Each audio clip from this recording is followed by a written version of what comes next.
kesimpulan, buat teman-teman yang mungkin masih baru belajar alif bata, jangan ngeliatin orang yang hafal Quran 30 juz stres, Bu. Karena dia juga punya journey-nya sendiri. Dia bisa sampai ke titik itu karena proses ini diulang terus, muter-muter terus tuh. Misalkan contoh ibu pengen mulai berdakwah, bersiar, nyampein. Ya kali misalkan salah satunya ibu ngelihat saya, Ustadz Fatih Karim, Ustadz Felix Siau, segala rupa, ya pusing. Ya pusing, saya kalau ngeliat Ustadz Felix saya mikir gimana ya caranya bisa begitu ya. Saya tuh bikin kajian seminggu sekali, itu yang dengar 3.000 orang.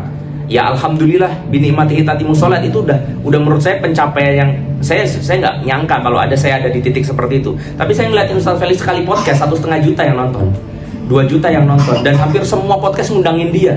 Dan hampir semua podcast itu nggak cuma nyadarin orang yang udah bener, tapi orang-orang jauh, Bu. Orang-orang jauh. Saya tuh kalau ngeliatin podcastnya Ustadz itu lebih tertarik ngeliat kolom komentarnya itu. Ngerti gak sih?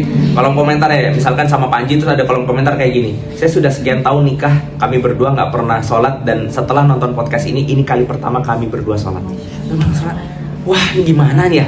Maksudnya ngerti gak sih maksudnya? Ya nggak usah mikirnya ke situ. Setiap orang punya journey-nya masing-masing. Yang nulis buku bisa lewat bukunya, yang influencer bisa lewat pengaruhnya di sosial media. Saya influencer, Mas.